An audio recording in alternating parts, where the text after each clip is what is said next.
Jóvenes, vamos a seguir con la clase y vamos a hacer la primera civilización en el mundo. ¿Cuál fue la primera civilización en el mundo? Mesopotamia. Pero vamos a ver la parte 1. No, por la parte del tiempo pues no vamos a ver la parte 1. En la próxima clase vamos a ver la parte 2, que es esencialmente, detenidamente, cada etapa de la evolución histórica. Pero iniciemos, jóvenes. Mesopotamia. Mesopotamia, jóvenes, viene de qué vocablo? Del vocablo griego. Ya, jóvenes, el padre de la historia le puso Mesopotamia. ¿Quién es el padre de la historia? Heródoto. Heródoto. Heródoto le llamó Mesopotamia, ¿por qué? ¿Qué significa Mesopotamia? Viene de dos términos griegos, del término meso y del término potamos. ¿Ves? ¿Qué significa meso? Medio o entre, muy bien. O del medio entre. ¿Qué significa potamos? Ríos. Entonces, si tú unes Mesopotamia, te da entre ríos. Tierra entre ríos o región entre ríos. Ahora yo te pregunto, ¿entre qué regiones? Pasemos aquí a la segunda parte.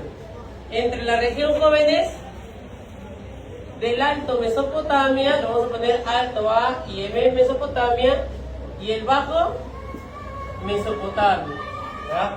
Alto Mesopotamia y Bajo Mesopotamia. ¿Cómo se llamó la región del Alto Mesopotamia? Está en el mapa, Alto. Asiria. La región asiria, muy bien. ¿Cómo se llamó el Bajo? Caldea. Caldea. Por eso, a esta civilización también, ¿cómo la puedes llamar? Le puedes llamar Entre Ríos. la cultura caldeo. Asiria. Muy bien, la cultura caldeo-asiria. Ya sabes que pueden venir con estas denominaciones: región Entre Ríos, cultura caldeo-asiria, la cuna de la civilización o Mesopotamia. El Alto Mesopotamia, jóvenes, principalmente era una región estéril.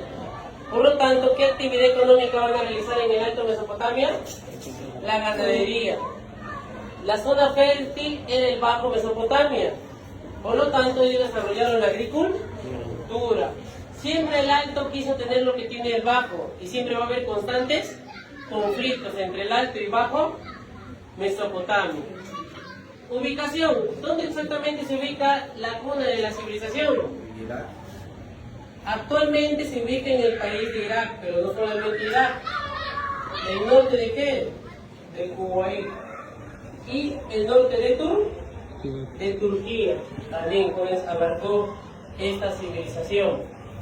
Pero yo te digo exactamente, geográficamente, ¿dónde se ubicó? Si tú me dices, ¿se ubicó en qué continente? África. Asia. ¿En qué parte de Asia? Al sureste. ¿Ya? O también llámele al extremo sur de Asia Central, que según el criterio geográfico eurocentrista lo llama el cercano oriente. ¿Por qué le llama el cercano oriente? Porque está cerca Siguiente. a Grecia. Por eso le llaman cercano oriente. ¿Ya? Porque están cerca a Grecia. Tiene un criterio eurocentrista, te dije hace unos momentos. ¿Ya? No te vayas a olvidar. Pero, jóvenes, tradicionalmente se divide en Alto y Bajo Mesopotamia. Pero también te lo pueden dividir, jóvenes, bajo los puntos cardinales: norte, centro y sur. Norte, centro y sur. De esta manera, jóvenes, San Marcos preguntó: ¿cómo se le denomina la región del norte? Se le llama la región de Asur, por su dios principal que adoraban los asirios, Asur. La región del centro, ¿cómo se le conoce? Como la región de Acá. A ver, un dato de los acadios. Acuérdense que los acadios crearon el primer imperio de la historia. ¿No? ¿Y quién fue el primer emperador del mundo? Sargón I. Muy bien, excelente. Y al sur tenemos la región de Sumer, donde surgen los sumerios, donde se da la civilización en sí, ¿ya? En esta región. Pero también en la etimología nos dice región entre ríos. ¿Entre qué ríos? Tigris. Está en el mapa, ¿no? Entre el río Tigris, que pasa por la región asiria, Éufrates. y el río Éufrates, que pasa por El Edén. la región del Bajo Mesopotamia, Caldea. Hasta aquí, jóvenes, ¿alguna duda sobre su ubicación geográfica? No, ¿todo está clarito? Muy bien, jóvenes. Ahora pasemos a su organización sociopolítica. Cuando hablamos de organización sociopolítica, estamos viendo, jóvenes, cómo estaba estructurada su sociedad y qué tipo de estado tenían estas primeras civilizaciones en sus primeras etapas.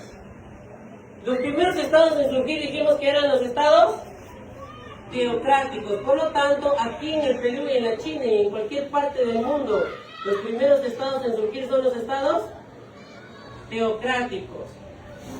¿Qué significa teo? Dijimos Dios. Crático viene de la palabra kratos, que significa poder o gobierno, el gobierno de los dioses. Entonces, ¿cuáles van a ser los representantes de los dioses aquí en la tierra? Los sacerdotes. Entonces, sus gobernantes eran sacerdotes, muy bien.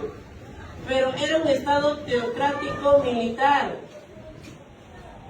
porque se expandieron jóvenes bajo las intervenciones militares. Por eso los sacerdotes eran sacerdotes guerreros. ¿Y cómo llamas en la lengua mesopotámica a un sacerdote guerrero? Lo llamas, jóvenes, un ensi o un patesi. Si te preguntan, ¿no? Un ensi o patesi. Su sociedad, jóvenes, ¿cómo era su sociedad? Su sociedad era una sociedad clasista. ¿Por qué era clasista?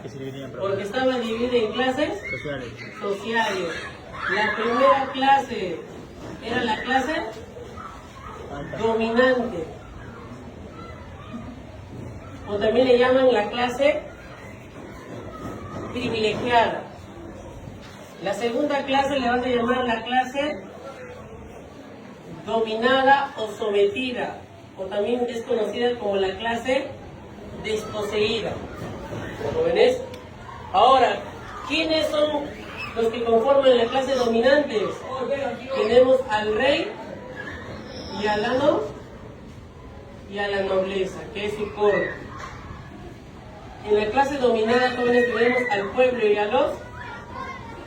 a los esclavos, porque acuérdense, jóvenes, que el sistema económico social fue el esclavismo. Por eso fue una sociedad clasista y esclavista, porque en la base de esta sociedad estaban los esclavos. Y yo te pregunto, ¿cómo eran considerados los esclavos? Los esclavos eran considerados, jóvenes, como cosas u objetos.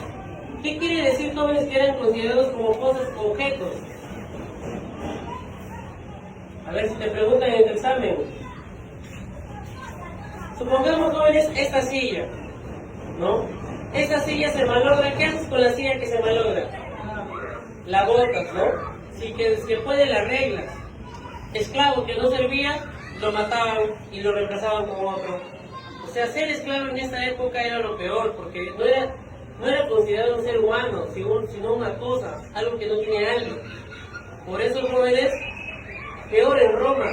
Ser esclavo en Roma era lo peor. ¿Por qué? Porque ellos eran excelentes esclavistas.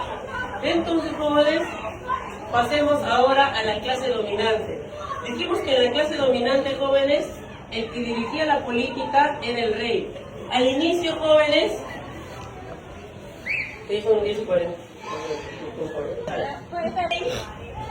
¿cómo llamas al rey en Mesopotamia? Así como al faraón, al rey en Egipto, a los reyes se le llaman faraones. En Mesopotamia, ¿cómo se le llaman a los reyes? Le llamas lugal. ¿Ya? ¿Cómo llamas a los reyes? Lugal. ¿Y quiénes ocupaban el cargo de rey? Los encío pates. ¿Los jóvenes? La nobleza, jóvenes, era su corte, que pertenecían a la burocracia. ¿Qué es burocracia, jóvenes? Tipo de gobierno. A ver, hay que dividir la palabra. La palabra buro, que significa escritorio, y cracia, gobierno. El gobierno bajo los escritorios, bajo las oficinas. Hoy en día, ¿quiénes gobiernan bajo las oficinas? La gente que trabaja para el Estado. ¿Ya? Entonces, burocracia significa el aparato estatal. Los funcionarios, si lo quieren llamar de esa manera. Los jóvenes del Estado. El pueblo. ¿Quiénes lo conformaban, jóvenes?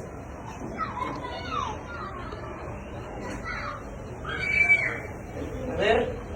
El pueblo, jóvenes, principalmente van a estar conformados por tres grupos. ¿No? El primer grupo, jóvenes, son los agricultores, los que se dedican al campo. Los agricultores o campesinos, pueden llamarlo de esa manera. Luego tenemos los ganaderos. Y luego tenemos a los artesanos. ¿Por qué leemos artesanos? Porque se dedican a la artesanía, al trabajo manual, que es la cerámica, la escultura, la textilería, la metalurgia, la silografía, entre otros. ¿Ya, jóvenes? Así estaba conformada la estructura sociopolítica de Mesopotamia, pero hay que entender que al inicio era una monarquía, era un reino, los sumerios. Luego, jóvenes, cuando se crea el imperio, se va a poner como máxima autoridad al emperador. Bueno, como dijimos, ¿quién fue el primer emperador de la historia? Sargón I, ¿no? Y se dieron con los acadios. ¿En cuántas etapas se divide la evolución histórica de Mesopotamia? En 4, ¿no? Porque cae 1, 2, 3 y 4, ¿no? Facilito.